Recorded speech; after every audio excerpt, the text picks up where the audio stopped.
ఉన్నటువంటి మన government hospital మార్చురీలో ఒక మనిషిని బతికుండగానే మార్చురీకి తరలించారన్న దాని మీద నిన్న నేను హాస్పిటల్ రావడం, రాజ్ అనే పేషెంట్ జయరాం అతనిది. వాస్తవానికి ఆ పేషెంట్ ఎవరైతే ఉన్నారో ఆయనకు భార్య వెళ్ళిపోయి దాదాపు 5 సంవత్సరాలు అయిపోయింది. వచ్చి తాగుబోతులాగా తయారయ్యి దడప ట్రాక్టర్ డ్రైవర్గా పనిచేస్తూ వచ్చిన డబ్బుతో తాగి ఇక్కడ వచ్చి క్యాంటీన్ వద్ద పడిపోవడం, ఇక్కడ క్యాంటీన్ సిబ్బంది భయపడి ఈయన చనిపోయాడు మా మీదకి వస్తుందనే భయంతోనే వారు తీసుకెళ్లి మార్చురీలో పడిపోవడం, అది నిజంగా కూడా రాష్ట్రాన్ని కుదిపేసిన సంఘటన. దాని గురించి వివరాలు తీసుకొని నిన్న హెల్త్ మినిస్టర్ అయినటువంటి దామోదర్ రాజనరసింహ గారు కూడా ఒక అరగంట సేపు బ్రీఫింగ్ ఇవ్వడం జరిగింది. అదేవిధంగా నిన్న డిఎంఈ ఆఫీస్ నుంచి ఒక 3 స్పెషల్ ఇన్వెస్టిగేటింగ్ టీం నిన్న వచ్చేసి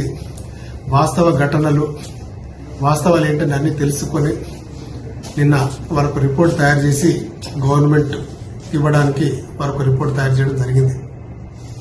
అంతేకాకుండా మొన్న జరిగినటువంటి ఏవైతే చిన్న తప్పిదాలు ఉన్నాయో అటువంటి తప్పిదాలు జరగకూడదనే ఉద్దేశంతోనే ఈరోజు హాస్పిటల్ సూపరింటెండెంట్ గారు, అదేవిధంగా గవర్నమెంట్ హాస్పిటల్ ప్రిన్సిపల్ గారు, ఆర్ఎంఓ గారు వీరి సమక్షంలో డిపార్ట్మెంట్ హెడ్లను, అదేవిధంగా నర్సింగ్ స్టాఫ్ వాళ్ళతో కూడా మీటింగ్ పెట్టుకోవడం జరిగింది.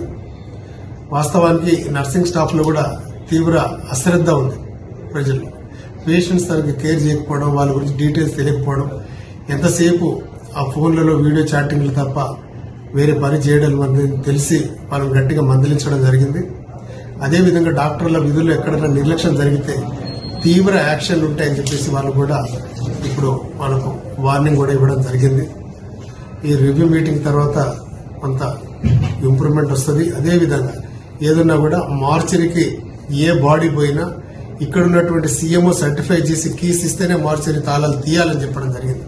ఎందుకంటే అక్కడ ఆ దోబీ పనులు ఎవరైతే చేస్తున్నటువంటి 2 వ్యక్తులు ఉన్నారో వాళ్ళకి సంబంధించినటువంటి ఆ క్లీనింగ్ సంబంధించిన సామాన్లంతా మార్చిలో పెట్టుకోవడంతో వారు కూడా ఒక తాళం ఇవ్వడం తోటి ఇది జరిగినటువంటి అనర్థ.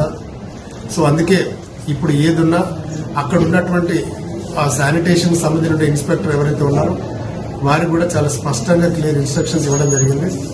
మార్చికి వెళ్లే ప్రతి ఒక్క body first CMO RMO certify చేసిన తర్వాతనే మార్చికి వెళ్లాలని చెప్పేసి చెప్పడం జరిగింది.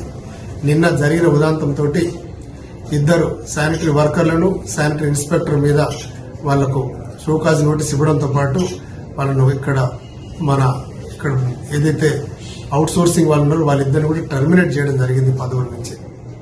సో ముందు ఎటువంటి అనర్థాలు, ఎటువంటి అపార్థాలు జరగకుండా వ్యవస్థ సాఫీగా జరగాలని చెప్పేసి ఇక్కడ ఉన్నటువంటి సిబ్బందితోటి ప్రతి ఒక్క డిపార్ట్మెంట్ హెడ్స్ తోటి కూడా మాట్లాడడం జరిగింది. ముందు కూడా ఎటువంటి జరగకూడదు, జరిగితే ఇదే లాస్ట్ ఛాన్స్ అని కూడా డాక్టర్లందరికీ వార్నింగ్ ఇవ్వడం జరిగింది.